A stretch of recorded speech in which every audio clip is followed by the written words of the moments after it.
I'm sorry that we're a bit late or about 3 minutes late. We were supposed to do a pre-interview about 25, 30 minutes ago, but my laptop got the blue screen of death. And I have like an old Monster PC here, but it was a Monster PC back in 2012.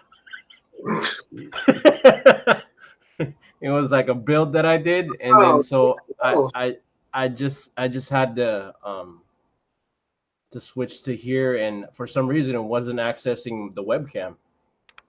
So I'm so sorry. Like, I mean, hopefully you guys are here. Sakan Lam, can you like message? Please watch now because I know you're looking out for this. I know this is one of your most anticipated episodes. come Uh, on. s- so no, I'm not joking. So, Oh um, man. why are you a fan of his? Yeah, he's killing it out there in Chiang Mai. Yeah, heck yeah, he is. Yeah. I'm so sorry. It's not about me. Without further ado, um, for this night's episode. Um, it was supposed to be Friday, but we just took advantage of. So I'm just happy that you said Thursday. Yeah. So it's Guru Jonathan Payne. Uh, What's up, and everybody? the kind of questions that we were getting was very much detailed with your trifecta of the FMA Inasano, Kali, and some C lot also. But they wanted to know about your work in the entertainment community because they really like your cosplay stuff. You were like Sub Zero photo over there. That was just like for one Halloween that I went and did that. And the photo turned out pretty good. That was actually just like a tripod set up in my bathroom, and then like I turned the lights off outside my bathroom, so it was just the bathroom light, and I posed it off. My girlfriend at the time put some crazy eyebrows on me and like did the scarf for like little brother Sub Zero, and then we went out to an event at the Carlu in Toronto. And that was it. Did you you, That you got photo. you got a lot of smiles from people because when they think of both Vancouver and Toronto, they think of that as like the other Hollywood because a lot of Yeah. productions are like over there. So I'm guessing you have a lot of interface now because you're like um, becoming a resource over there in Canada, British Columbia area. Um, did you have any kind of train any like celebrities over there? What? No, not yet. I'm still very much a small fry in the film world, and like I had kind of a network built up in Toronto, and then work brought me over to Vancouver. But the thing about that is, it's like having qualifications from anywhere outside of the local area. They just don't really transfer. So, and it's more about the community as well. It's like nobody really knows who I am, and so I kind of had to build that up from scratch, uh, despite any experience that I might have. So I have to say sorry again for the folks. I know they was expecting a pre-episode, and also you. Sorry I had to wait so long. It's just that I don't know. For some reason, my laptop just died on me. I might have to get a new one. the hex, it's the hex. No. It's been a good week. It's been a good week. It's just that's just the one hiccup.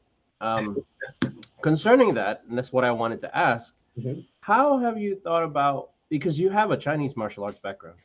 Yes. Yeah. Yeah. So I want you to go in detail about that. Normally, the question that we would ask is like, tell us about like the defining event when you were a young person that led to your path in martial arts. But so I want you to answer that question. And my follow up to that is, how have you been able to interface Chinese arts with FMA? Let's see here. Well, I think I really started off wanting to do martial arts as a little kid because it related to my very first childhood aspiration to be a police officer. This was when I was like 2 years old. Okay, so like your aspirations, you're 2 years old. Somebody wants to be a fireman. Somebody wants to be a policeman, astronaut, that sort of thing. Nobody really thinks about being an accountant when they're two. Um, but so it was that, and just really grew up watching kung fu movies, Jet Li, those type of movies, Jet Li, Jackie Chan. But I didn't really get to start doing martial arts until I did a little bit of kung fu after school, in like first grade. So I was like 6 years old. And then after that, we tried to immigrate to Canada, and I didn't get into it. So I was there until like I was 11. And then it wasn't until 12 or 13 that it was brought up again.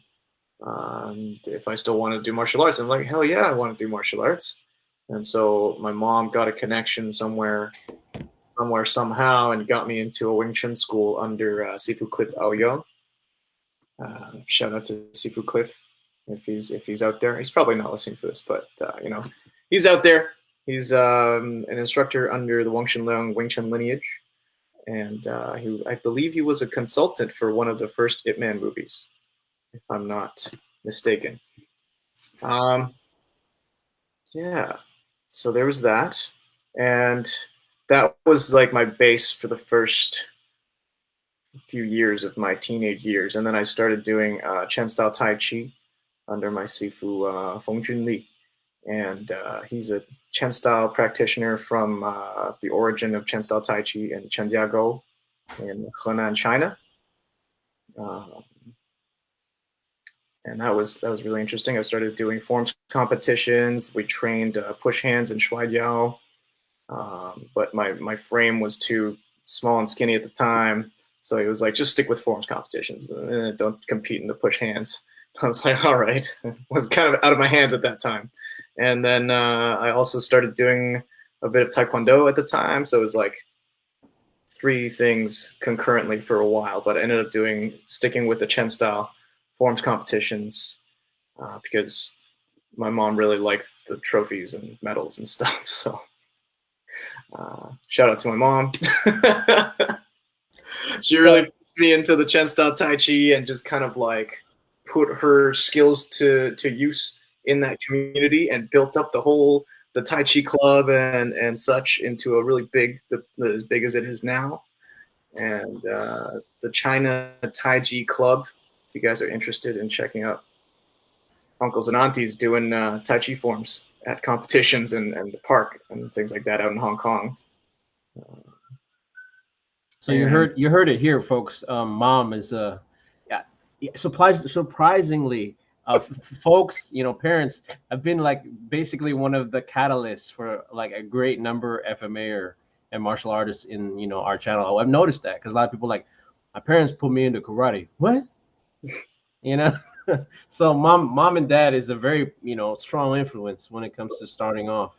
My mom was actually heavily against me doing martial arts in the beginning because I think my dad wanted me to get into Taekwondo. My dad has a lot of stories about doing Hung Gar Kung Fu way back in the day and like, being a scrappy kid in the 70s kind of thing.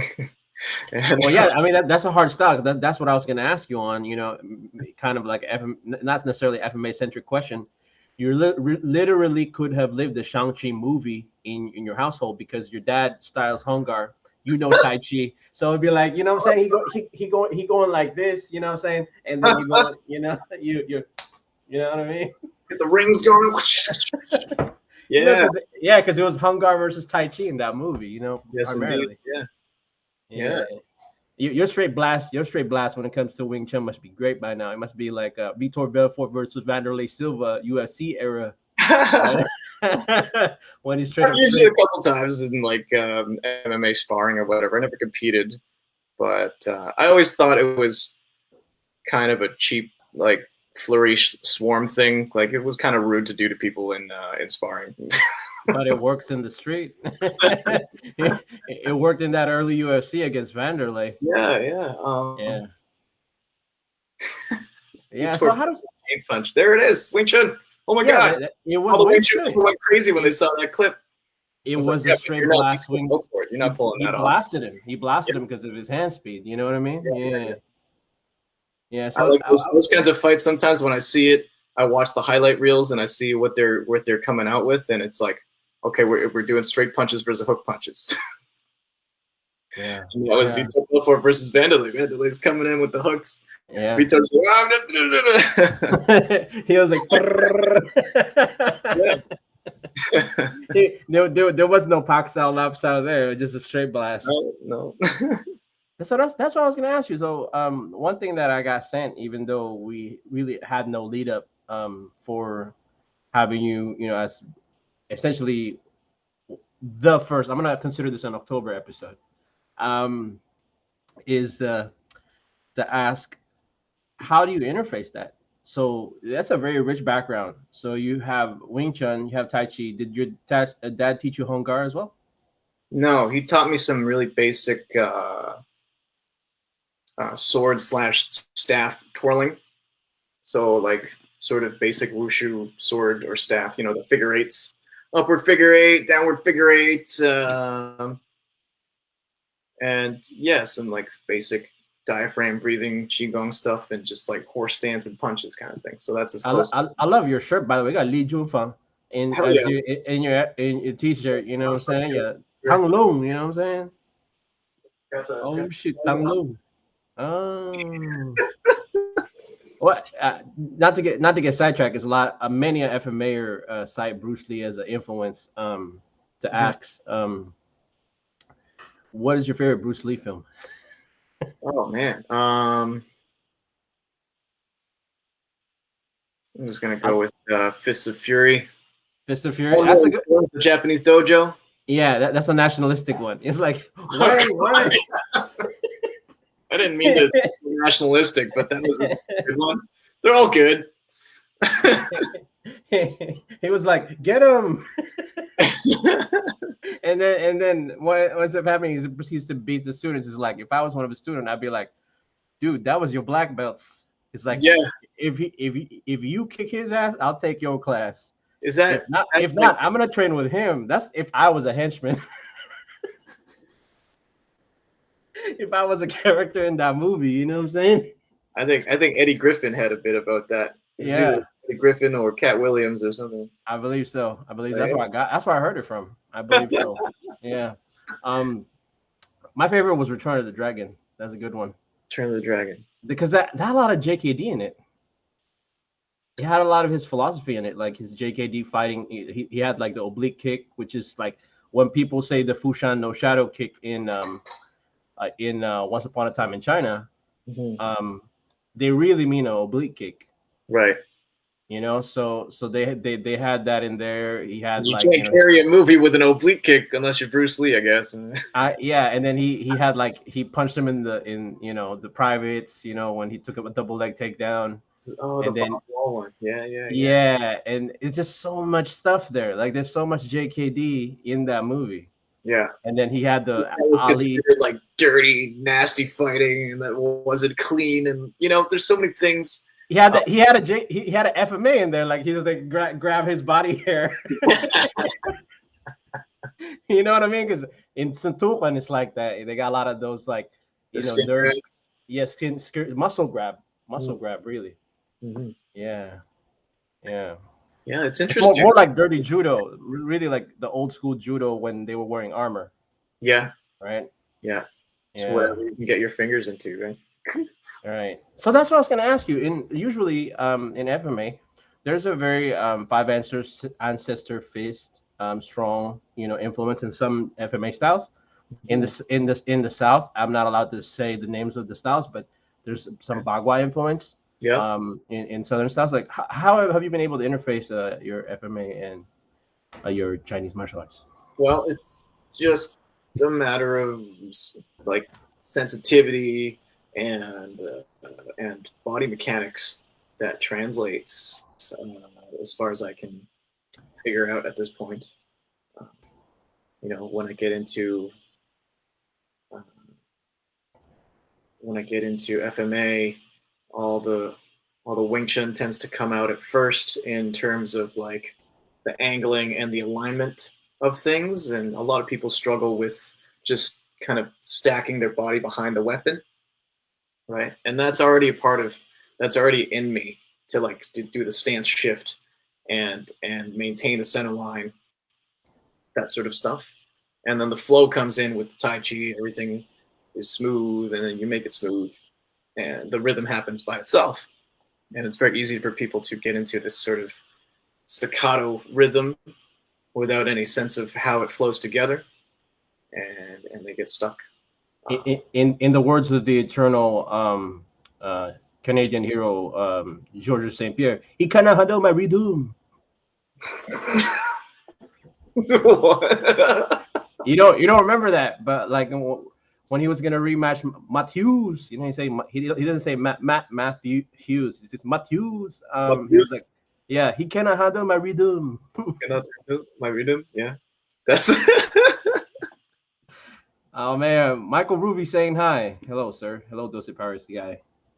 Hi, Miguel Ruby. So loading your. Sorry, I distracted you. Loading yourself behind the weapon. Continue, Yeah. sir. Getting myself behind the weapon and the maintaining the center line and flowing through movements. Like I feel like a lot of people doing things like movements that involve a circle or like vines and snakes, like disarm stuff. They'll stop themselves when they're like about 3/4 of the way there, and they'll be like, "Why isn't that working?" It was like, you just got to complete the circle. Just like finish the circle. Just go like that. You're here. Just got to get here. You just keep going. But they're thinking about it in such small increments, that they get stuck here when they just have to go over here, and they're like, "Why isn't it working?" Anyway, yeah. So there's a continuing kind of flow to everything that I guess you just get a sense of it just doing martial arts in general. I remember getting into Taekwondo, and because we did so many drills, we did like very warm-up drills that were very similar to like any kung fu or wushu warm-up, doing the kick drills and straight kicks, crescent kicks, roundhouse kicks, all these kicks just to warm us up. But I wanted a format to spar a little bit with the kicks, because all we would do in Tai Chi was do push hands. And so I started doing Taekwondo just so I could like kick somebody and like know how to spar with the kicks. But then we had to learn forms as well. And then the forms were like way too simple for me after having done Wing Chun and Tai Chi for me to even like retain them. Well, let me ask you something. Oh, it's so simple that you actually forget about it. Yeah, it was just like, which way do I block and punch? Oh, crap. What? Around, like... I have a specific question about that because I didn't know about your Taekwondo background. Did you learn Taiguk or Pomse? What forms did you learn? Taiguk. It was a WTF style. That's why. I guess so. I don't know. There's Taiguk, there's Pumse, there's like another word that I recently heard about. I have no idea. Yeah. Yeah, because the thing is, I come from like the General Che Hong Hee lineage, which is like the old school one, and like that Pomse one is like a little bit more. It's more combative, right? And it's a little bit more, complex. Yeah, that's one. Trisha Dong is on. What's up, Trisha Dong? Yeah, yo, my homie. Yeah, go ask a question, Trisha. Yeah, so interfacing with that, you always want to prove, the efficacy. And I've seen your posts. The question that I got asked, DM me was, how did the Dog Brothers interface come about? Like what time period specifically, and tell us your experiences about that. Dog Brothers. That's I started training with Guru Sean Zerger, aka Wandering Dog, in 2014. And before that, I was doing a lot of I was fluctuating between MMA related training and performance fight choreo and acrobatics training. So like martial arts tricking and lifting weights and stuff like that. And so I was pursuing a career in the movies, but then later on, things were going kind of slow. So, in my infinite wisdom, I decided to start a different career and go back to school for Chinese medicine and acupuncture. And so, because of the workload of that, I didn't want to be undergoing the level of physical stress that I would be at doing MMA or powerlifting and doing gymnastics and things like that. But I still wanted to continue learning, and also like just the tendency towards like a meathead kind of crowd at MMA gyms. It's like I just didn't want to get totally rattled if I had an exam the next day, and so the intellectual maturity and emphasis on technique that was in the JKD FMA CLAT world really drew me towards it, and it felt right at the time to supplement my arsenal when it came to the line that I walked between, you know, performance stuff and combative stuff. So I went there, and turned out, you know, Sean's much more combative. And, like, his JKD wasn't like it was much more of a JKD concepts approach rather than the original JKD, which I mean, it's not like a typical person's conception of what JKD would look like, but it made sense because JKD concepts in my mind is like a Lost Boys Club for people with martial arts experience, but not like a specialized pedigree, but also not wanting to go to a martial arts school and start from like absolute scratch. You know, Right. because you go up at any martial arts school that's like a certain style, and you're like, have you been to this school? And they ask you, it's sort of a loaded question when they ask you if you've ever been to this school before, and you're like, no. And they're like, okay, so you don't know what angle one is. So you go over there and hit the tire or whatever it is for as an FMA example, right? You go hit the tire for like 5 months or something like that. And you're like, but I know how to do like angles, you know, I just haven't been here before at this particular school. Why are you treating me like this? And so, you know, you go to a JKD school and it's kind of just like, oh yeah, okay, what have you trained before? This is all right, cool, yeah, just hop in, start doing stuff. And it's not as big of a deal that you've never been to that school before. Right. Yeah. So I have to address some of our viewers. Hello, Real Dean. Hi, Real Dean. I really Paul Ambrosales, Sachi is, you know, saying hello from us all the way from New Jersey. Oh, and Sachi, what's so, up? So he's a grandkid of Mumben of Lightning. Okay. This is technically his grand uncle. So, you know, so that's cool. I'm roping him into being my uke for personal safety workshops. Jay is awesome. So you're gonna be a uke to Trisha now. Yeah. Well, we're waiting for the logistics to figure themselves out, and or for her to figure them out. But yeah, I'm game. So that's the thing. So how many fights have you had within the Brotherhood? I haven't had any like official fights. It's all just sparring matches. No, that's good. So the thing is, now that you've had that experience, like how do you tie in, you know, the Chinese martial arts in there? Because your background with Wing Chun, I'm guessing you must incorporate some foot sweeps in there. A very Balintawak style, you know, type of, you know, inner game. Well, I didn't really develop my foot sweep game that much during my Wing Chun days because it was very more of a grounded style from Wang Chunlang, and maybe I just didn't stick with it long enough to learn the foot sweep part of it. But it was very based on like your stance and your structure and like plowing through the center line. But I didn't. My foot sweeps got really well developed when I was training with Morty. I went back to the Muay Thai gym and started sweeping everybody. It's hilarious. Yeah.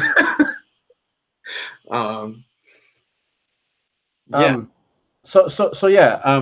No. That's it. Now it's giving me like painting a better, clearer picture concerning that. So I was gonna ask concerning growing up in Canada. Maybe it ties into the recent film that came out, the Shang-Chi.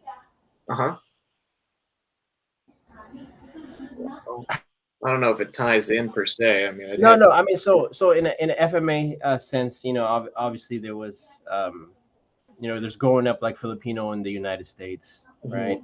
And so like growing up as like Asian in like Canada, in British Columbia in particular, um, how was that, and how did you interface martial arts to that? Was it always part of it, or did you pick it up later? Like this was like after high school or something?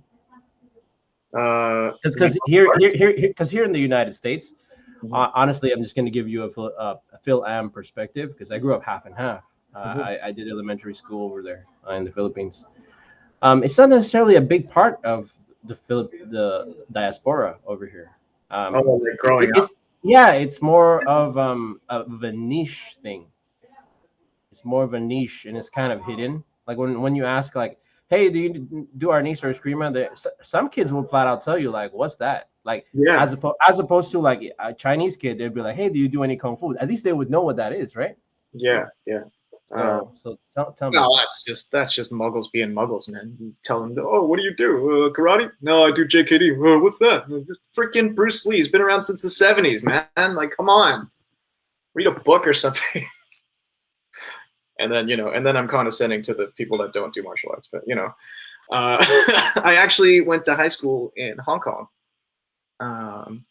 You did? And it had nothing to do with diaspora or whatever. I just always wanted to do martial arts, and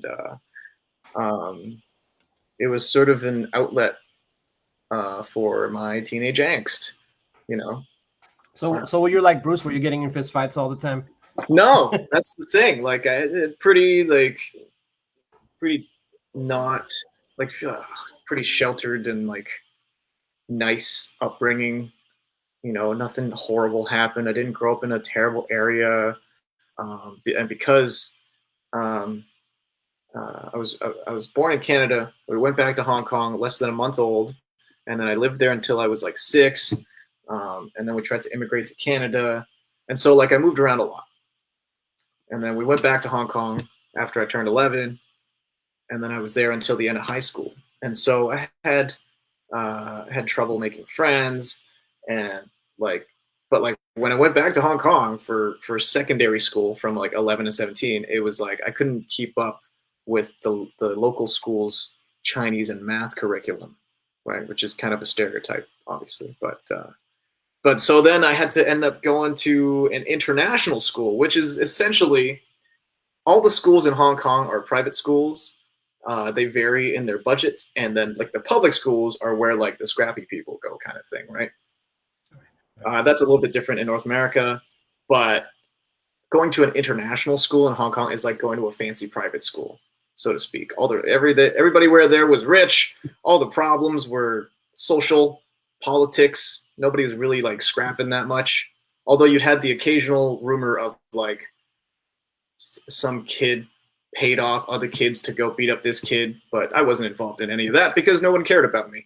And and so I was that kid. I was that loner kid that like needed an outlet. I wasn't like a sociopath or anything, but I kind of hated everybody, typical teen angst thing. And so I went off and did my own thing and started doing martial arts. Yeah. That's awesome. That's awesome. So the thing is, you didn't go become the cha-cha champion like Bruce did. No, I just wanted to be a friggin' Wing Chun tank and just plow through people, which I never ended up doing.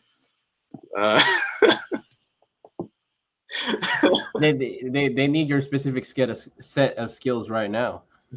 With all the stuff that's happening over there, you know what I'm saying? We can't really get political over here. Yeah. I wouldn't know how to if I tried. yeah, but you know. It goes over my head. It's like, who's mad? Yeah, you know what's going on. What is this? Going on. Yeah, you know what's going on over there. Watch what happens when I shake my head. I had a silly DM that was sent to me, and maybe it's so silly. So you're spoiled in Hong Kong, like they're saying like Chinese food over in Canada must not be so good. I'm like, clearly you haven't been to like Canada. Well, I'm in Vancouver, bro. Yeah. This is where all the Chinese people left. Actually, no, we're like 4 generations deep here now. Oh yeah, all the spots. Better Chinese than all the Chinese people here. It's hilarious. Yeah, all the spots over there. So there's the follow-up question to that. It's how do you interface those foods now when you train FMA? Like, is it like West North American food mixed with like Chinese food mixed with Filipino food? Well, if it's a potluck, I guess you just bring whatever, right? Yeah. Yeah. You know what? I think liempo is really good, Thank you. but lechon is like too far. Like it's too far gone. You just gone deep fried it, you know. But in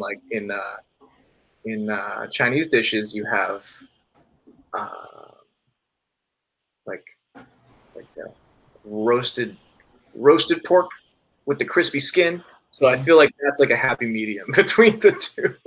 I'm glad you said that, because a lot of people in FMA discussion and even here in the West, when they think of Filipino food, it's always lumpia, and I was like, clearly, like the people making these, That's just spring rolls, man. Come yeah, on. I was like, clearly the people who make these lists are not Filipinos. They're going after the little kid food. Like you take a Yeah. 5-year-old to a Chinese restaurant, they always order their fried whatever Yeah. balls and Yeah. So I know that ours is very ad hoc, so I didn't get a lot of questions. This is like one of our final ones. Like I only got like 3 left, so we're gonna expand on that now because you're Okay. telling your background. Have you experienced, because in Tai Chi, obviously there's energy building, right? Energy flow. Have you experienced the numinous and liminal concerning martial arts? And if so, care to share those experiences? A luminous subliminal? No, luminous, numinous and liminal. So kind of like the mysterious, the esoteric, the supernatural, that kind of thing. Some third eye Jedi-ish. No, like I haven't had any out of body experiences or visions of Gandhi or anything like that. Not without the help of psychedelics, anyway. But while I was doing Tai Chi, I wasn't like, I don't know. It was. It's hard to say if it was like a placebo on myself or if it was just a physiological response to the training or whatnot. And like at the time, I probably bought into it a little bit and be like, oh, it'd be like 15 degrees out in like humid Hong Kong. We have like humid winters, and it doesn't really go lower than like 10 or 5 degrees. It's the coldest it'll get is like 5 degrees in the year. So it'll be like February or something, and it'll be like 15 to 17 degrees out, and it's kind of humid. So then you start training, and then your body temperature rises, right? And time out, because we're a worldwide channel now. We talk on Celsius or Fahrenheit. Sorry, I mean how people are in because the Europe people are going to complain. It's like, why not metric unit, player? Whatever that is in Fahrenheit, but like in like the fall, it's kind of chilly and it's humid, and then you start training, and like steam starts coming off your body because it's just that perfect temperature match. And you're like, whoa, your chi is so strong, you look like Goku, and steam's coming off. So you have those moments, and it's like this, like it's like a kid pretending they're smoking when they can see their breath. Right, it's like that kind of thing. But have you done that? Have you done any kind of Wim Hof, like Tumo type breathing? Like I tried Wim Hof for a bit, and it's like qigong with less dogma and a Swedish accent, right? Yeah. Have you gotta get right to the point, but it's also a little bit. I don't know. It was too straight across the board for me, and it's like I can get to that effect without hyperventilating myself to the point of almost passing out. Yeah, like that. Yeah. Have you done any kind of tank? Like sense deprivation chamber? Yeah, I've tried it a couple times, but you just kind of drift off, and it's like people talk about the experiences they have in other dimensions or whatnot. I was like, nah, I haven't done that. Yeah, I mean, I have to DM you one of these questions because I don't think it's appropriate to ask in FMA discussion. So, but because yeah, it's like a sparring question, and it has something to do with like those altered states of mind, while Oh, you're sparring. beautiful Um, while on shrooms, bro. What the samurai used to do before they went to battle, and Vikings did it too. Apparently, that's a typical sentence. Exactly, that's a yeah. typical sentence. I can't ask I, don't that. know if I, had, I feel like I had one lightsaber thing. Have you done the industrial lightsabers and done FMA with them? The ones that like very hard to break. They're like No, designed for sparring. I don't think so. Well, a little bit, yeah. A friend of mine who is based out of Hong Kong and I think is currently in Thailand. He got very heavily into Muay Thai and eventually progressed into Muay Baran and Krabi Krabang, and then went and contacted the manufacturers of a lightsaber company in Singapore and made specialty Krabi Krabang style lightsabers. And then I went and visited him because he opened up a gym and he had his like rack of 25 lightsabers to do, which is to play around. So a little bit, yeah. So, so it had those sounds, like the wow, Yeah, wow. it had the sounds, it had the lights, you could change the color. Uh, they were They're hella expensive though. Because here's the thing, I'm speaking from experience because I used to have a booth in Comic Con almost every year. Mhm. Those are very expensive. Those run at a couple of thousand. So I'm talking about San Diego. That's big business in Comic Con. Like those like elite lightsaber makers. Yeah, yeah, You're talking like some of them are in excess of hundreds of dollars. They're in the thousands. Some of them. yeah. I think that's closer to like more collector's items. Those are collector's items, and then the sparring ones typically are like in the 300 range or so, something Yeah, like 'cause that. you can get the ones that don't make sound and they're much cheaper. As soon as they start Yeah, making sound and changing colors and all these things, they get expensive, right? yeah. It's been a Yeah. while since I went. I mean, my friend, I'm certain he had the budget for it. He works at a very big scale. It's like beyond my comprehension. Shout out to Jonathan Long, the Gold Phantom. He was a celebrity boxing coach for a reality show in Thailand. Um, if you find some videos of him, he's on Instagram as Gold Phantom. And he told me this story one time that when he was conceptualizing, he had a concept going on, and he sent it off to his contractor and architecture friends in China. And what they said back to him was, "Well, let's open 4 or 5 of them and see how the market responds." And I was just like, "He's just gonna just open them up and see what happens." Okay, yeah. Just blew me away. Just totally blew me away. That I was just like, I'm just trying to finish my degree, man. What year was that? What year did you finish? My university degree, Yeah. 2010. Excuse me. So you've been to Thailand, right? Yeah, yeah. Um, yeah. So did you see any famous like Muay people like Samar, Diesel Noi, Sagat? Diesel Noi, I met Diesel Noi. How tall is Diesel Noi? Like for real? Because people there's Very, varying reports online, huh? very tall. Is I he? have a Is he? photo of me with him. I'm 5'7". He's like a Yeah, full. because people say he was taller than Tommy Hearn. So they're saying he was like 6'2", 6'3". Is that true? He's got to be at least 6'2". I mean, I thought he was like 6'5" when I saw Yeah, him. yeah. So because some sources online list him as about 6'4", so he's as tall as George Foreman, but he's thin, right? Yeah, yeah, yeah. That's crazy. So imagine like the era of the three greats of like Diesel, Noy, Sagat, and Samart, and like there's this giant that they're fighting because Samart and Sagat are kind of tall for Thai, but they're not that tall. No, they're You know not what I that. mean? They're like in like the 5'9", 5'11" range, right? Yeah, when I first read about Diesel Noi, and it's like sky piercing knee, the king of knees. I'm like, how is this guy? What is this? And I went and looked it up, and he's like, okay, he's taller than everybody, so he holds them down and knees the crap out of them. I see.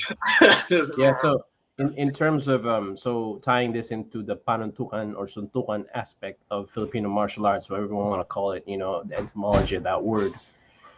If you're gonna think about it in Western boxing terms, Diesel Noy is like Thomas Hearns or like the Julian Jackson or he was like the one shot KO artist, but instead of doing that with his fist, he was doing that with knees.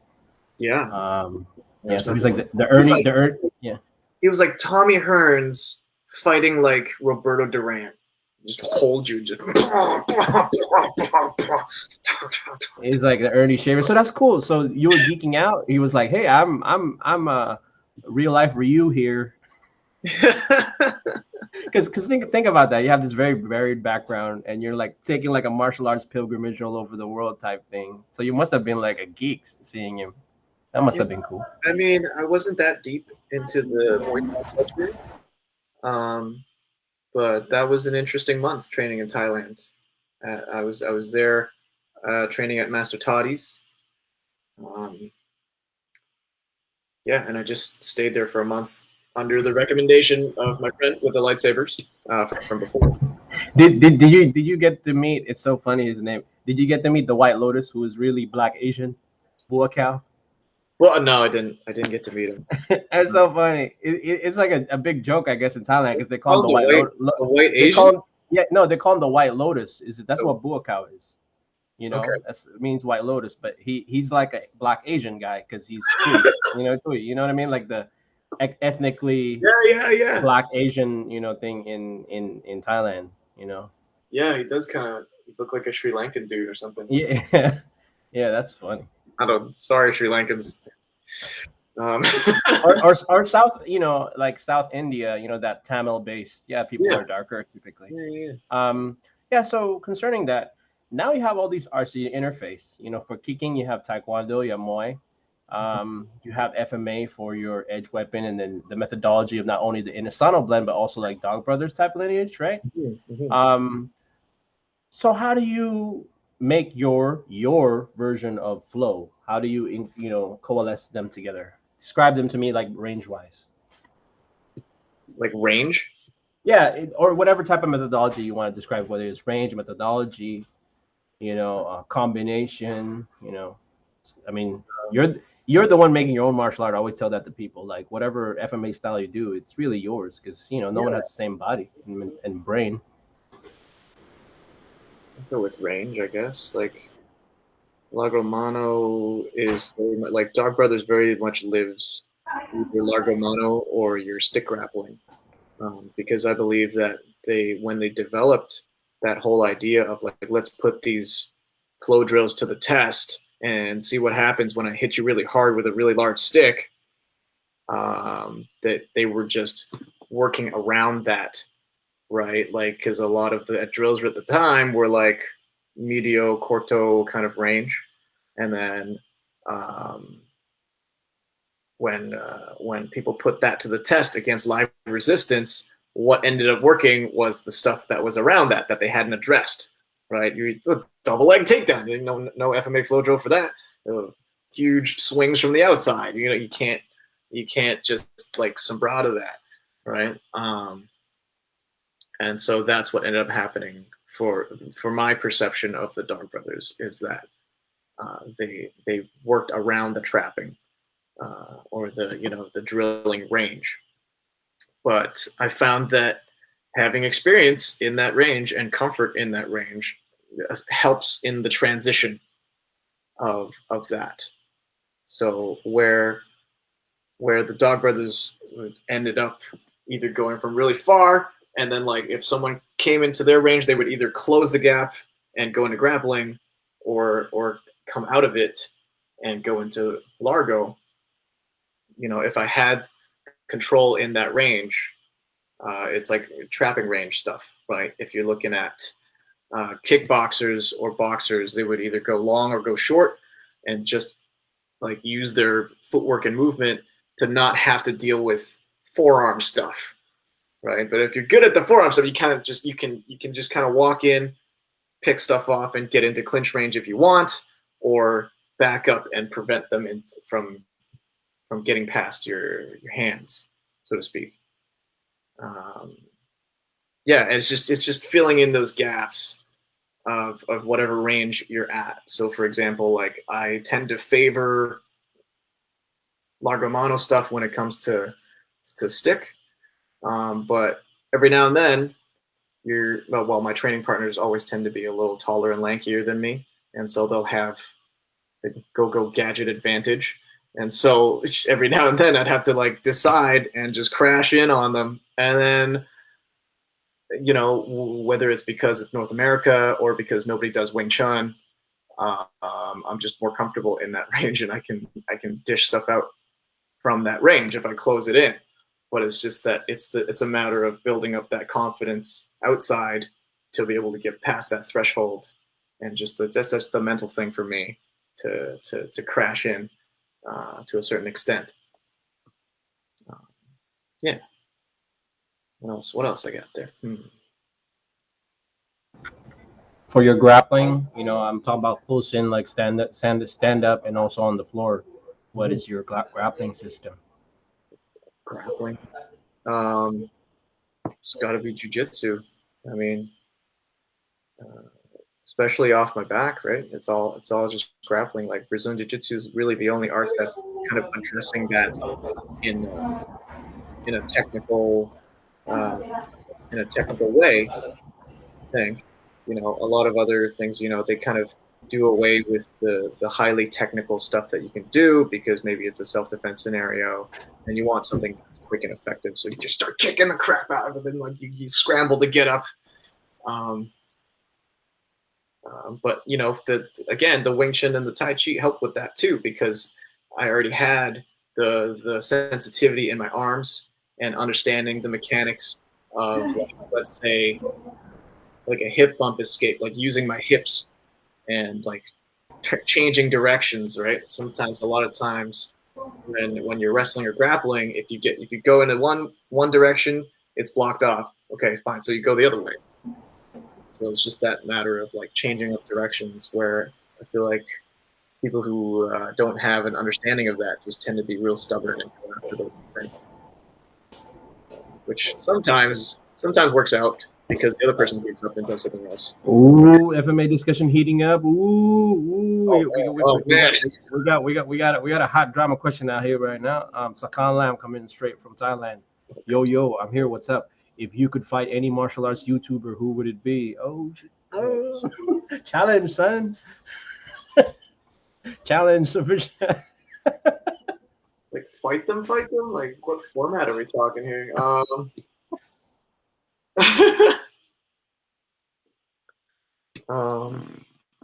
Holy crap, that's a hard one.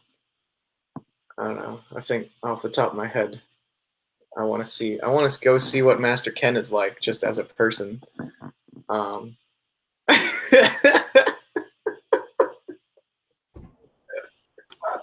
Who else I need some, like, who else is a martial arts YouTuber? I don't pay that much attention to these, I think. Well, he's a martial arts YouTuber. Yeah, I mean, fucking Sakan could probably just school me on some things.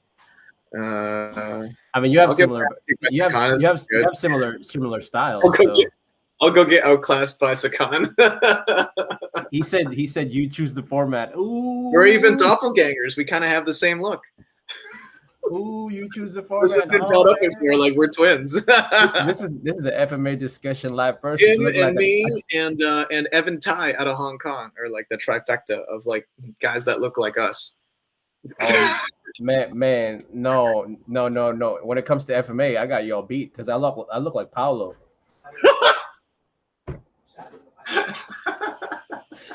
and we both look like the bass player for River Maya. For the Filipino band River Maya Bamboo, you know what I mean? Nathan Azarcon. That's our clone. Nathan might be my brother, bro. So let's not let's not investigate that any further. Alvin Albano of De Robio Escrima was like Wonder Twins. Wonder Twins. That's you and Paulo, right? Maybe you and Sakan, dude. Okay. Screw it. Let's go. Okay. And then concerning that, outside of those, so another question that was asked was, you seem to be very well traveled, very well versed in those systems. Outside of those countries, where else have you gone? For like martial arts? Martial arts. I've been to China. for Tai Chi and Wing Chun in the different areas. Yeah, I went and did a competition in Zhenjiagou, the birthplace of Chen style Tai Chi, and but they spelled my name wrong on the certificate, so I don't think it counts. um, um, I went to Brunei. That was, oh man, that was epic. I went to Brunei for Brunei martial arts training with hosted by Mal Morney and Harris Muhammad. Shout out to those guys for organizing all that, because Brunei as a nation was not quite ready for the tourism there. It was all very new to them because they had been a country that traded resources as their revenue, and so tourism wasn't really a thing until Bruneian martial arts started exploding around the world thanks to Mal Morning. And so we went there and we trained with various Silat guys. There were more ceremonial ritual combat styles of Silat, and then we had the hard body style from Silat Betawi Tiga. What else did we have? Just various styles. And people are asking, did you learn any prayers? Typically when you learn Silat, you learn the chants. No. The chant was Tarek. That's hilarious. The body, I was just like, they're gonna hit you. We're a little bit winding down now because we're gonna be in about an hour and we're at 51 minutes in. So I'm gonna ask some quick questions. Okay. If you can relegate yourself to 2 FMA styles, because let's say you have infinite time, right, to do it. You don't have to worry about a 9 to 5, that kind of thing. You can train 2 FMA styles that you don't know yet. What would they be? What's the kicky one? Sikaran? Sikaran and Yaoyan are the kicky ones. Sikaran, not that I know too much about that one. And crap. Yaoyan's the other one. Yaoyan? The other kicking one. I don't know. The ones that I haven't done, because I know the ones that I have done would be KI and What are you interested in learning? If you could relegate, just pick 2. I'd love to get more in depth into some KI and Balintawak right now is those are the ones that I'm looking at now. What section of Balintawak are you currently training on? What section? What lineage? What lineage? What? Tawada lineage. I mean, I had exposure to all the guys in Cebu during my time with the Russian House. So hold on a second. So you've been to Russian House. Have you been to the FMA World Festival? No. I was supposed to go last year. I mean, we should go next year or 2 years from now, whenever that is. Well, we'll see. Whenever it comes up, man. Whenever this horror movie of thing. Oh my god. runs its course, zombie apocalypse. Jeez. Episodic TV series. It is, isn't it? When it started, it felt like, hey, man, they're still funding this series. Dude, I'm telling you. I'm telling you. Yeah, we were supposed to, basically a whole bunch of people from FMA Discussion is supposed to, I'm not saying the team, but people that, are regulars, were supposed to go to the FMA World Festival. Because it only happens every 2 years. It's not like the Olympics every 4, it's every 2. So this next one was supposed to be the 10th one, and it just didn't go because of what happened. So I don't know when they're gonna have that, but definitely that's outside of Russian House, that's the thing to do, Mm-hmm. Yeah. So how'd you like the food over there in Cebu? It was fine. I'm not super picky. It was good. We had a couple of meals where they had really really local beach source food. It was these sea anemones or something like that, and that was interesting for me. But I don't think everybody was exactly happy with it. Yeah, because it looks kind of gross. It looks very Lovecraftian. I mean, I'm just keeping it real. It's delicious though. I mean, I do like it. It's we were looking at it did they just literally pull this out of the sea this morning? But I didn't mind it too much as other people did. And but yeah, I mean, What? So people are wondering when it comes to sparring formats, because you talk about Largo, what do you spend the majority of your time on? Stick-based methodology or blade-based methodology when you're sparring? You know, what I mean, it's like what are the different yeah, I would say sparring? What are blade. the different sparring formats essentially? Is it like one shot, one kill, hand? Right now I'm doing a lot of blade because of the KI that we're doing. I don't think I've sparred like hard Dog Brother style in a long time. That'll be an interesting transition after doing all this blade work and going back into stick. But, yeah, I'll get a little bit of EDC in there. That'll be fun. Um,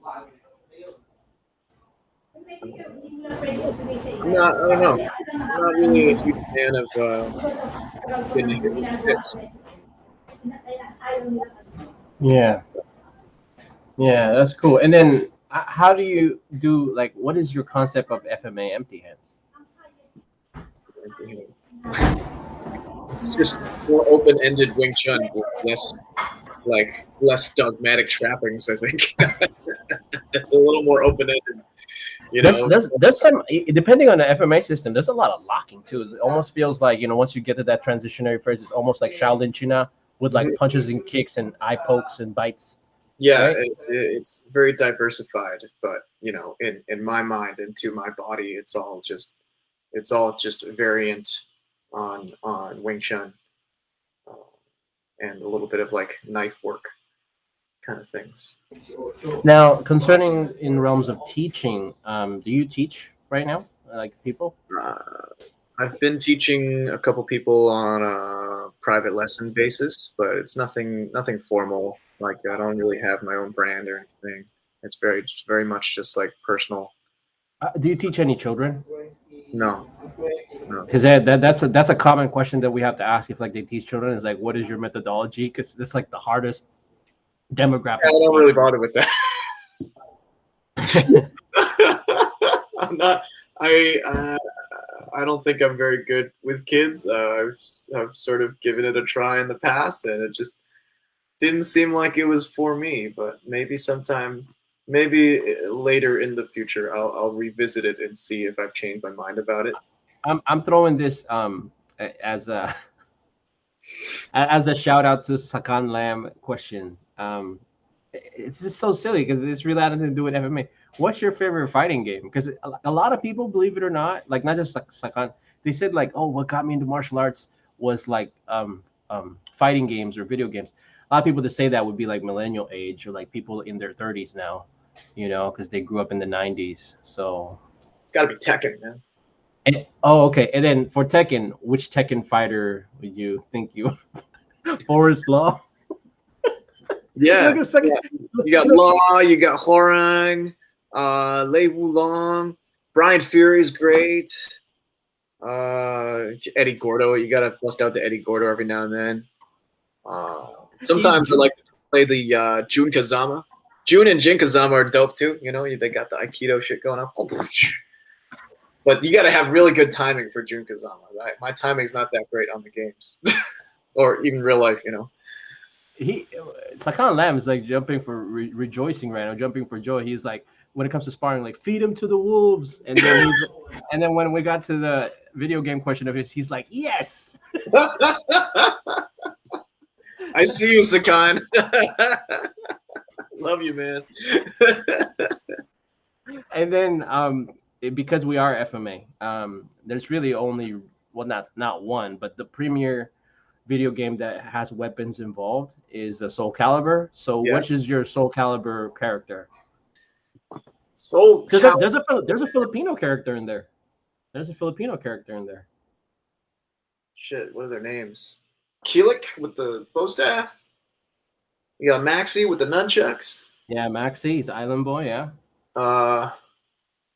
The samurai dude, and I'm a little out of touch at this point. I haven't had a console in a couple of years. Like what, Musashi or something like that? Something like that. The Filipino girl's Talim, which means sharp. Yeah, it really means sharp. Or like the pointy end of a Siegfried blade. has got his like giant Buster sword. Yeah, nightmare. Right. Like, nah, I don't like Nightmare. And Cervantes is kind of FMA because that's like He's got his Hema. Swati Daga. Yeah, it's Hema. Yeah, that's cool.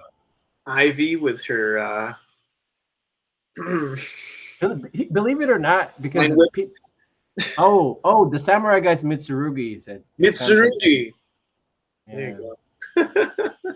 Believe it or not, I tried to pull that in sparring. I know it's ridiculous, but like since I Wait. spent like countless hours, playing Soul Calibur, I try to do those moves sparring like Dog Brothers methodology Mhm. or like Largo methodology from Laguna, Yeah. but like try to do it from like a video game perspective.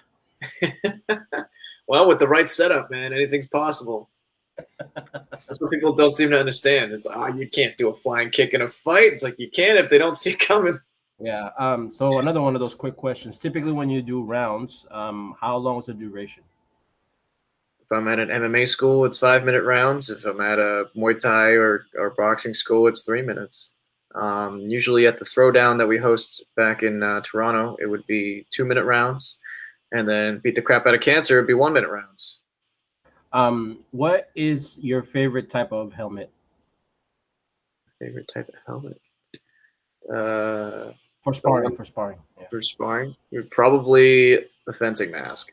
Well, for weapon sparring, definitely a fencing mask. For boxing, kickboxing, I like the twins one with the chin enclosure, right? But I don't really wear that very often. So next question: no lie blades or one of those shock blades? It's like the taser blades, basically. Okay.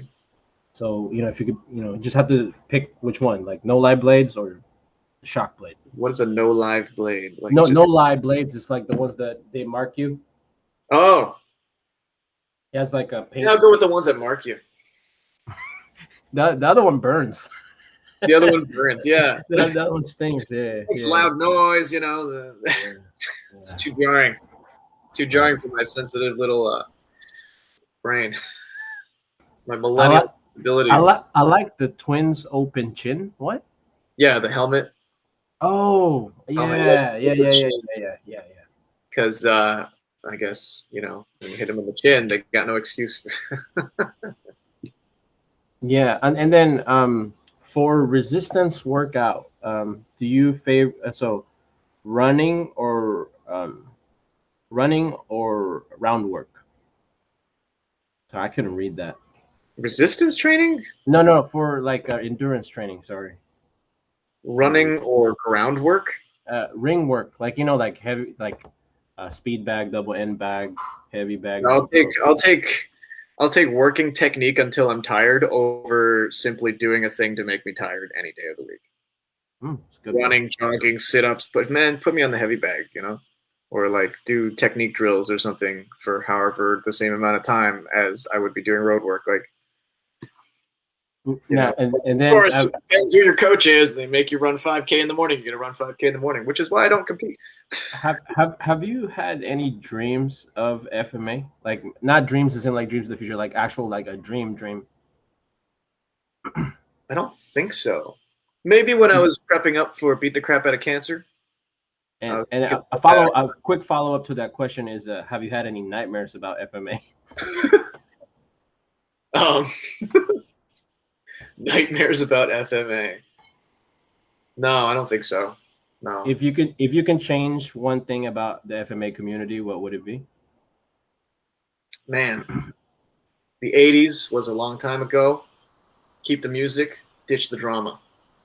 Kind of drop the powder and switch to grass. You know what I'm saying? Yeah.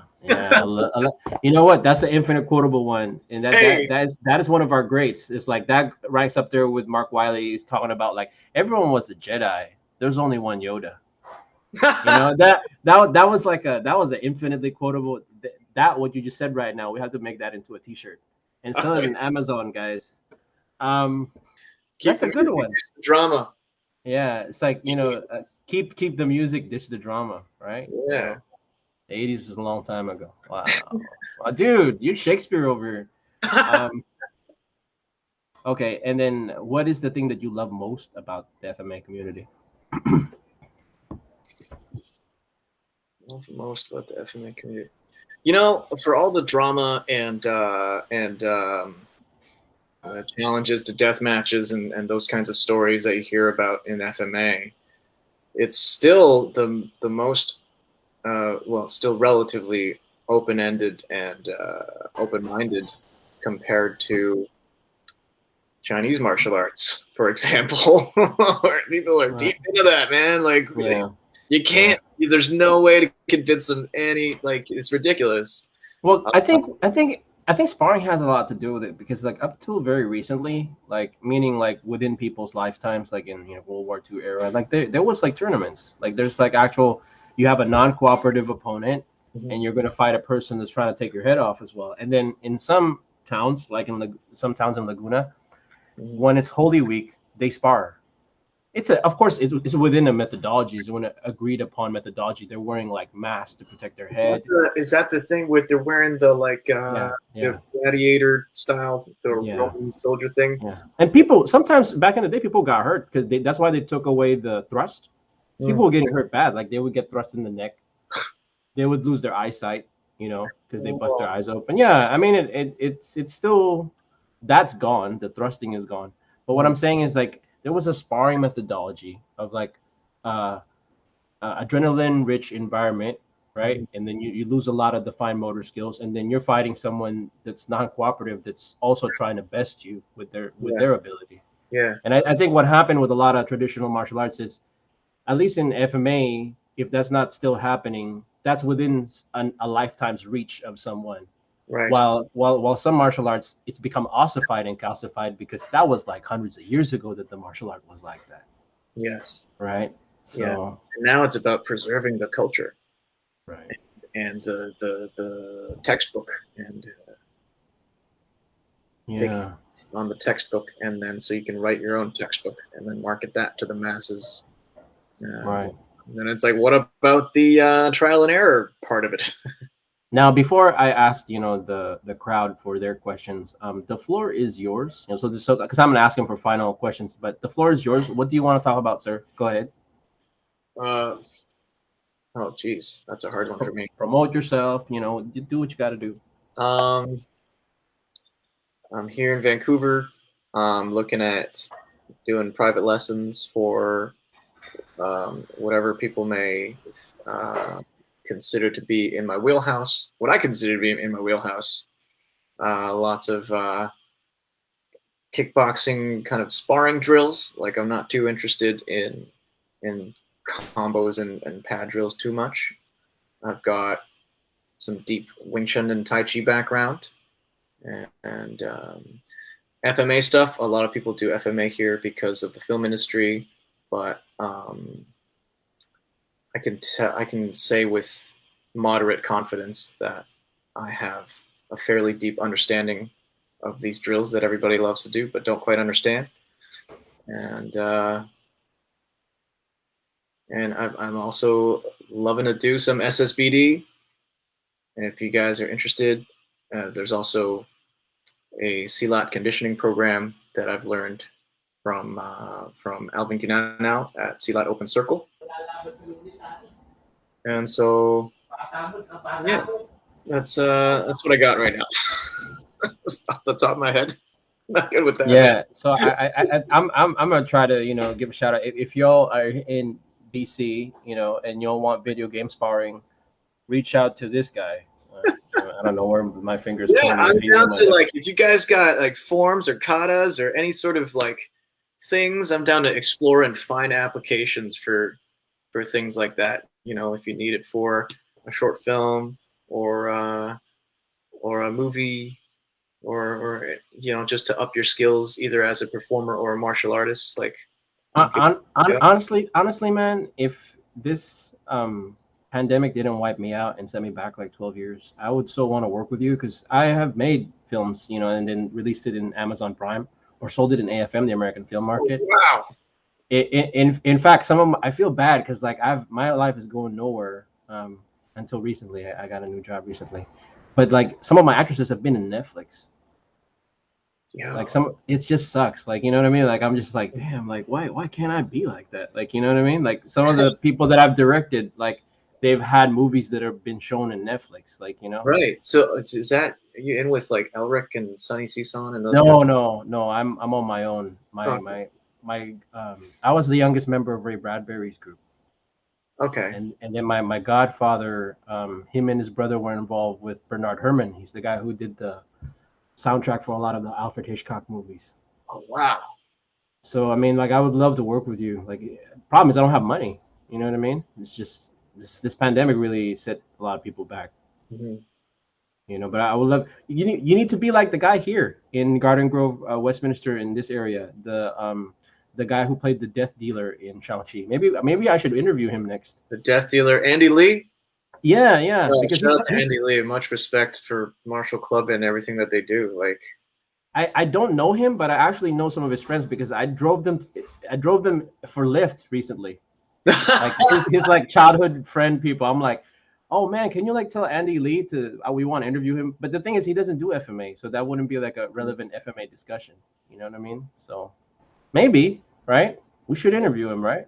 yeah, I'm sure he'll figure some stuff out if you show him some clips and be like, okay, this is FMA. Because he's kind of like our goal, like you and I. That is like, Yeah, yeah. If I can we're turn trying to get time. we're trying to get there. My goal is a time machine so I can go back and be Andy Lee.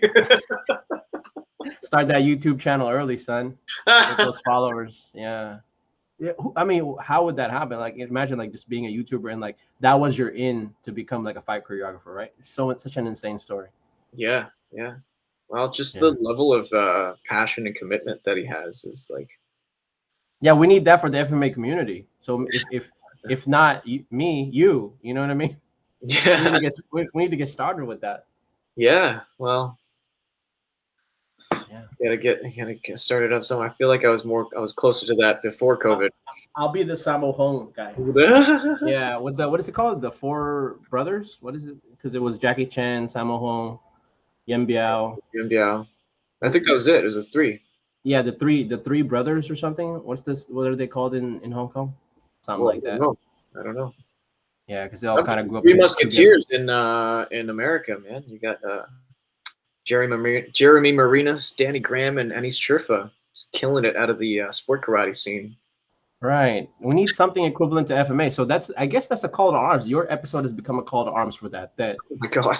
What, dude, I'm just keeping it real. The sad thing is when we watch films like Book of Eli and all that, it's always FMA, but we never get credited, Yeah, well, whether like, the reality, the industry standard, thanks to Guru Dan and Asanta. sadly, and probably most of the people that's watching this episode would know that now, will watch FMA discussion, is that a lot of the legacy in Hollywood for the fight choreography are basically students of Guru Dan, or at least 1 degree of separation, if not 0 degrees of separation from Guru Dan, as one-time student of his, right?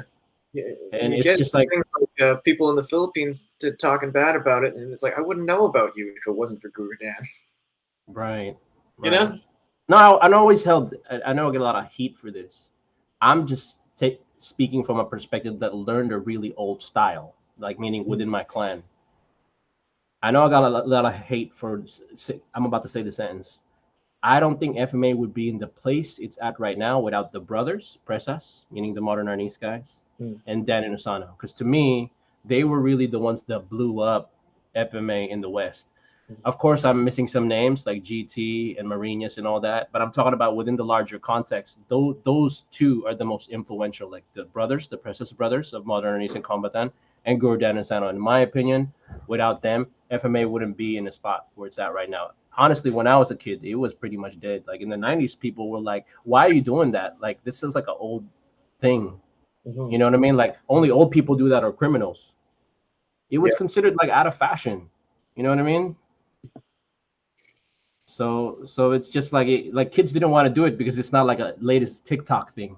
That would be the equivalent of that today. Do you understand? I mean, I think that's like a kind of a normal thing for people that aren't into the art will say to someone who's at the beginner stages of it and haven't built up either a brand or a reputation of some kind using it. Like you go to Hong Kong and it's like, why are you doing martial arts? Don't you want to like make money and like, you know, get a salary, like a real job or something? But like anything artistic gets hit with that at the beginning until, you know, you cash your first check and you know, send it off to your family, and they're like, oh wow, you know, people hit you up for money when you start making it, kind of thing, and it doesn't matter how you made it. So you might as well try it with something that you like doing, you know. Yeah. Yeah. So any last words? Because I'm gonna hand it down to the people that are watching. Any last points you want to make? It's weird because that's what your episode has become now. It's a call to arms. We need an Andy Lee in you know FMA, and hopefully it's FMA you. version of Andy Lee, just like And super intense. I could maybe sustain that for like a week. yeah, yeah. before And my Jonathan, kidneys explode. hopefully it's you. You got to do that. Yeah, double down on that obsession. Yeah. I mean, I don't know what's gonna happen because it's like my old industry. There's gonna be a strike soon, so. Yeah, I think there's a strike here too for the film crew Yeah, industry. yeah. It's North America. It's not just the United States. So. Jeez, yeah, IATSE, right? Yeah, IATSE, yeah. Yeah. It might be worldwide, actually. Sorry. I take that back. It's worldwide. Yeah. For the West, anyway. That is crazy. I mean, it's a long time coming. People are It is. falling asleep at the wheel and shit. It's ridiculous. Yeah, it is. Just to make a movie? Are you serious? It's not People even don't saying understand. People don't understand how people like put 16, hour days easily. That's common, Yeah. So I'm gonna hand it off to the questions. Do you have any final questions for Jonathan? I really enjoyed this episode. As like there was some kind of controversial things that were covered here, but not that the FMA community would get pissed off at us. It's actually kind of good. I So don't if you have that much. I don't have a super high standing with any, body of FMA anyways. So if you have any questions, please ask now, and because we're about to end the episode, but it's like this is like we need Andy Lee. we need an FMA Andy Lee. Yeah, I'll try to reach out to him. Maybe we can get it. I'll start posting videos of me being all intense and typing in all caps and and doing like wire work style kung fu, but without wires. Oh, they pull such great moves, bro. Yeah, I started training that type of stuff in 2003, and I'm still nowhere close to that. It's incredible how he's just self-taught, like how they were able to do that kind of stuff. Yeah. Well, I mean, that's it. I mean, the thing is, like, I would want to have you again, in the future. The only things I do have to apologize. Next time, we should do a maybe like a day or two before, because we've noticed that does affect viewership. We noticed that the episodes that we don't do a interview, the view count is not as high. Maybe just because like people are not so used to like watching it in YouTube or something. They watch it typically in Dean's thing. But sometimes for some reason, sometimes it affects YouTube viewership count too. Like I'm like even after. I had such positive response with the Stephen Barnes episode because he's a New York Times bestselling author, and he didn't get a lot of views. Like the people that were really into him watched it, but like because he didn't have a pre-interview, a lot of people weren't notified that we were going to have him on, so they didn't see it. So I'm so sorry. I want to have you because I do have some questions about like growing up in Canada and the interface because I'm like you. I'm like the first gen or Gen Zero, and I want to know about your experience about that. We don't have enough time for today, but I want to know about your experience of like, was there any kind of bullying, like what you have to like put up with? I know there's a lot of Asians in like Vancouver, but like, what was your general experience? Because I know kids can be mean, and they'd be like, "Hey, fob," like that kind of stuff. Because I dealt with that, and they're like, "What are you doing that stick stuff?" I'm like, "Man, I'm more Filipino than you. Screw your ass." Like, you know what I mean? You don't even know what I'm doing. And then show clips of your movie. Show clips of movies. Because Joe said, Joe says, "Hey, Pogi, show clips of movie you're in next time." And then he did ask a question. What's the best food place in Vancouver? Depends what kind of food. Let's see. I'm not really the person to ask, but I know someone who would know that. His name is Daryl Kwan, and he's an established movie person here that kind of encouraged me to move over here. Kobe's is great. Teppanyaki downtown. Um, some of my what else? Salatai, Thai food downtown, and there are probably some really good sushi restaurants that I'm missing out on. You got the like Vancouver's where they apparently where the rest of the world gets their sushi from. Yeah. Well, the sushi is really good here. I have a story from a friend who was working in Montreal, and they had sushi for lunch, and there were people also from Toronto there and Vancouver. And the people in Toronto thought the sushi in Montreal was fantastic. The people in Montreal were neutral because it was normal sushi, and the people that were from Vancouver were like, "This is trash," because they're like just so spoiled over here on the West Coast salmon. Yeah. Atlantic. Oh, what Pacific? Sorry. Yeah, and Trisha Dong might also have good answers for that too. She's been here for longer than me.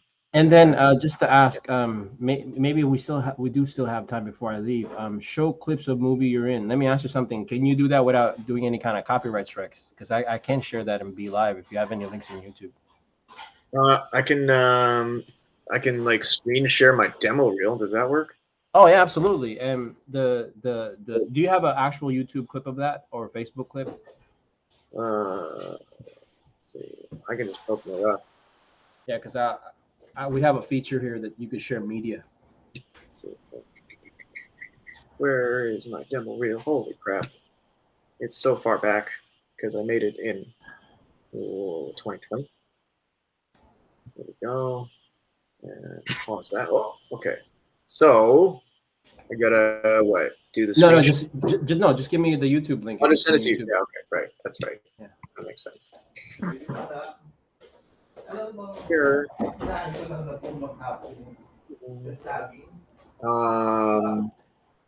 sent it to you. I'll send it to you on Facebook. Yeah, you can send it to me on Facebook. I'm very centered on Facebook these days. I am too, for some reason. Weird, right? Okay, there, I sent it. Cool. So let me type that out. YouTube. Most of the higher budget stuff is at the beginning of the reel.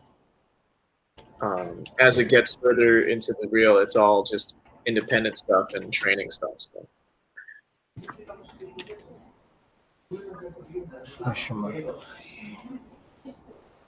Sorry. The latest gig I'm working on. I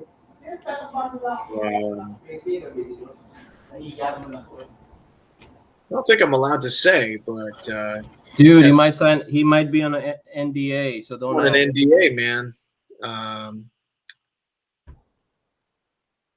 So I'm gonna X myself out, so that we could. I'm gonna say it's very similar to. Oh, video unavailable for some reason. What in the hell? Really? Shit. Is it in private, or is it unlisted? Okay. Let's see if I can click some things here. I highly doubt it would be. Oh my god. I mean, it's working for me. I really wanted to see that. Hold on a second. I don't see anything that says it's private or anything. Wait. Let me send it to. Wait, hold on a second. Copy link address. Let me do it again. Remove. What's the latest thing I can say I've worked on?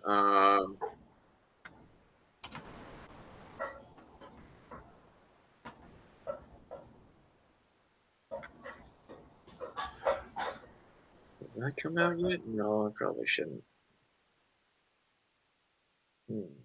I mean, I can't even say mine. Right? We're just not allowed to share anything, man. Nah. Is it a ninja or a zombie? You're closer with the ninja than the zombie. You're closer to the ninja. I'm gonna say the hints. I'm gonna say the hints are ninjas and Tom Cruise. Just as a. I mean, I could see it too. Weird, because I could go through YouTube. You can watch it. Well, what the? I can watch it on YouTube, but for some reason, I'm gonna try one more time. Oh. Let's not. Well, I can share the screen. I'd rather not do that because I don't want them to see like my computer links. Let's see. Let me do this.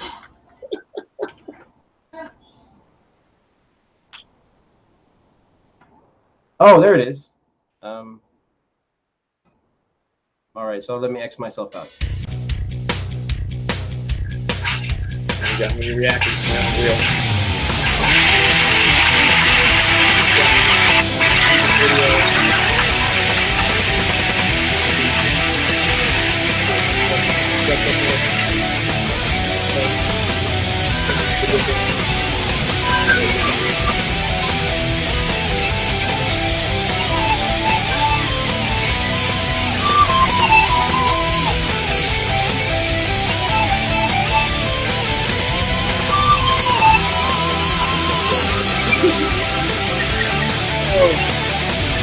Oh, too long. Oh!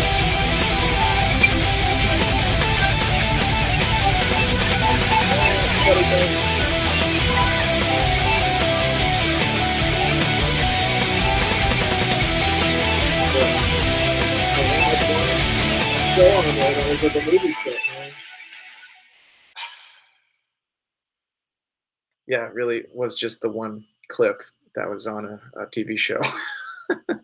You know what happens is like when you get on a movie and you're like a small fry like me, you're just kind of running and screaming, and they see you for like a split second.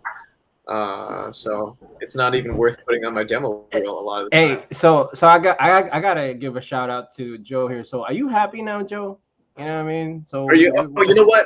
You know what? Snake Eyes. I worked on Snake Eyes. That's been released. I can say that. You know, yeah. The latest one that came out. Sakan was like, Julius, I'm sorry, I was tuning in while running my amateur team session. Dude, you missed the awesome video, dude.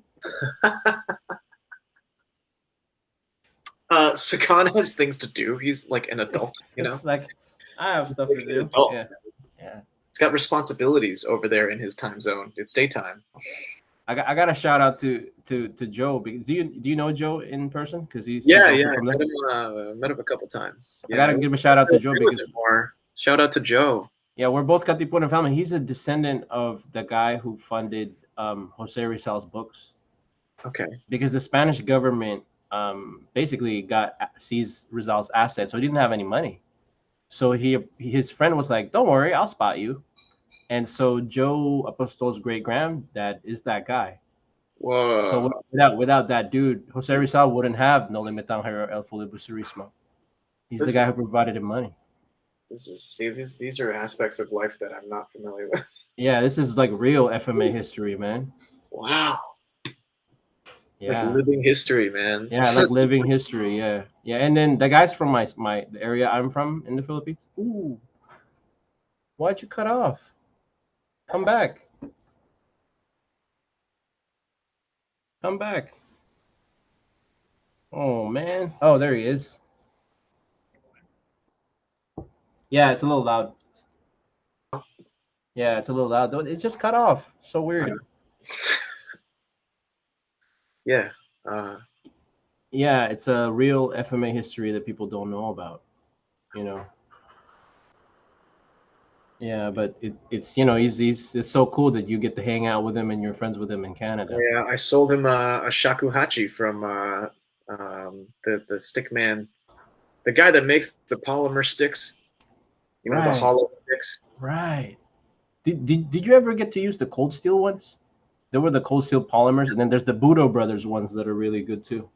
I have not. I've used the really ridiculously thick cold steel ones, but Ron Balicki went to them and made a Balicki stick. Yeah. Which I'm itching to get my hands on some of those. So shout out Joe. Maybe I just shouldn't mention your great grandfather anymore, because like he gave us technical issues. They were like, shut the hell up about that.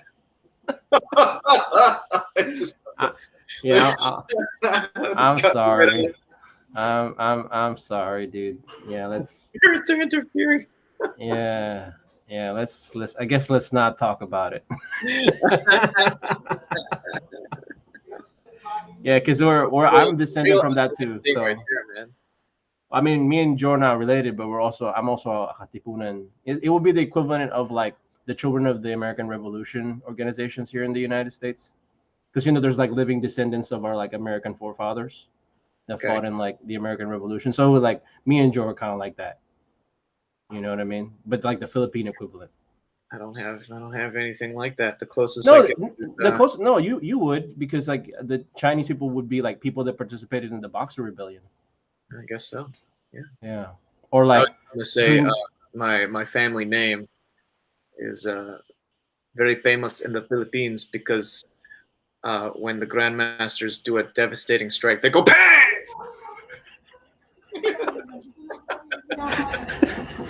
You see me get my ass beat by Rodell Duckfoot every other movie. Bang, bang, bang. I think with that we should end this because we're having too much fun now. We're getting too much fun now. But Jonathan, Joe, next time try to have more clips, like if possible, and let's try to work on that, on being like the Andy Lee of FMA. Okay. I'd love to have you on, but next time let's do a pre. Okay. All right, man. Thank you so much. Thank you. Thanks for having me. It's been great to be part of this crazy lineup of badasses in the FMA community. And I had a good time. The imposter syndrome is strong. I almost don't feel like I deserve to be here, but it's great. I'm happy to be. Thank you. Yeah. See you later, man. All right. See ya. And with that, so ends our episode 205 for FMA Discussion. I just want to give a short shout out to Joe Apostol. Thank you for having the cool questions, as well as Sakan Lam, all the way coming from Thailand. Took out a time out of his day to his amateur training session and to watch our episode. I really, really like that episode 205. Next time we'll do a pre for him. Thank you. And the follow-up with that would be Annie Kali, and the pre would be Friday, and the interview would be Saturday at noontime, afternoon, Pacific Standard Time. Thank you, and here at FMA Discussion, we're signing out.